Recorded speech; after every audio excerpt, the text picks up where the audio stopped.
You've heard hydroquinone can fade dark spots fast, but is it safe? Does it work long term? And how do you avoid the horror stories? Let's break it all down with science. Hydroquinone works in 3 ways. First, as a tyrosinase inhibitor. It actually blocks it. That's the enzyme that drives melanin production. At 4% or higher, it actually damages melanocytes to reduce that pigment formation. As it does so, it also produces oxidative byproducts. Oxidative damage actually ages your skin, can make things worse, so you need antioxidants right along with it to support repair, to support recovery. That has to be baked into your routine. Hydroquinone comes in 2 strengths, in 2% and 4%. You need a prescription for it, in the US anyway. The formulas come in different types also. So creams can be soothing, but gels, they absorb better, but they also dry you out. Pairing hydroquinone with acids or retinoids can actually help it penetrate better, but it comes with a trade-off. You're looking at potentially irritating your skin a lot and causing inflammation, which may actually cause you to have to stop the acids and the retinoid and hydroquinone to get your barrier in shape that you can restart and reuse it again. So only do that if your skin can handle it. So let's say you have a prescription. What's the clinical protocol? How do you use it? To use it correctly, first thing you want to do is patch test it. You have to do this for at least 3 days. Now, I would recommend, the back of your neck or behind your ear. If you see significant redness, if it's redder than what it was by even a factor of 10%, then you do not want to proceed. You're going to end up with more damage if you do. So just stop right there. If you don't have redness, then the second step is to apply it, use it, but use it at night only and use it only on the pigmentation. This is not something you apply all over your face. What it does is actually lighten pigmentation. So let's say I have a blob of pigmentation here and I apply it all over my face. It's going to lighten this, but it's also going to lighten this. So you're still going to look like you're hyperpigmented. You only want to apply it to the areas of pigmentation. The only exception is when a dermatologist has specifically told you to apply it all over your face. Next thing you want to do is cycle it. What does that mean? You cannot stay on hydroquinone indefinitely. I'm going to talk about the risks and the side effects. You must cycle off, start tapering down after 8 weeks. Now they tell you can use it for up to 12 weeks.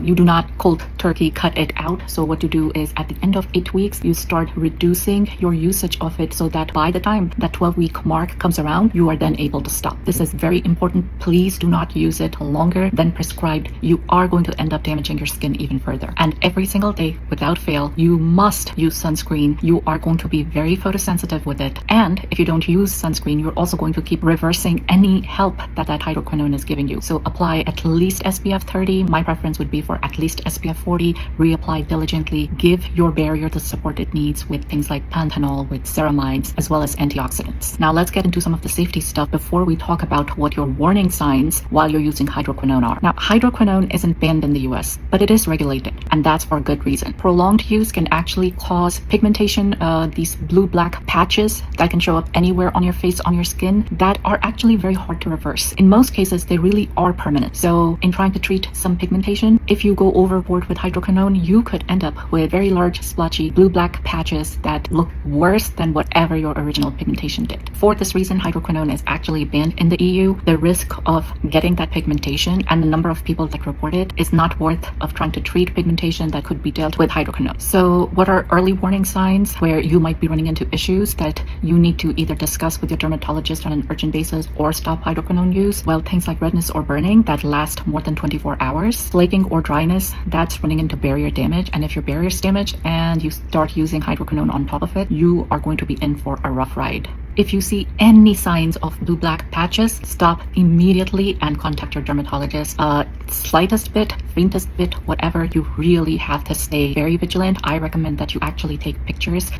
Daily doesn't make sense, but take it every 3 to 4 days. Try to do it in the same light, in the same place, and cover all angles. So that way you'll know exactly what your skin looked like, the last time or the time before that, and you can compare to see what those pigmentation changes are. Sometimes we miss things with the naked eye that the camera can help you catch. And of course, if you have any hives or swelling, stop immediately, get medical help. That's an allergic reaction. So let's say you're still interested in it. What scenarios, what types of pigmentation issues does this work best for, and what types of time frames are we looking at? Number 1 is epidermal post-inflammatory hyperpigmentation. That fades in about 4 to 8 weeks with prescription strength, so the 4% version. Well, what about dermal pigmentation? It may lighten it, it may work on some, but really you're going to need lasers to treat dermal pigmentation. There is no guarantee that hydroquinone can fade dermal pigmentation. It may work, but it may not. That's a risk you're going to have to evaluate for yourself. And lastly, it works for melasma. Now, you may still need combination therapy with some other methods. You are looking at 12 weeks or more to fade melasma, and you will still have to control your triggers after you're done treating it, because with melasma, you never truly get rid of it. It just lies dormant until triggers happen and it'll come back. So hydroquinone can make a real difference, but it's not the full story. To get long-term results, you need more than suppression. You need support from ingredients that speed up cell turnover, and you're going to need a maintenance skin routine. In part 2, we'll break down how tretinoin, vitamin C, and exfoliants can unlock deeper, longer-lasting results, and how to transition from hydroquinone without triggering rebound pigmentation. Follow me if you want to use hydroquinone with strategy, not guesswork. A quick call out for my melanated ladies. For darker skin tones, you probably want to start at 2%, not 4%, to see how you do with it. It's just safer. You can bump up if you need to, but it's lesser risk for side effects.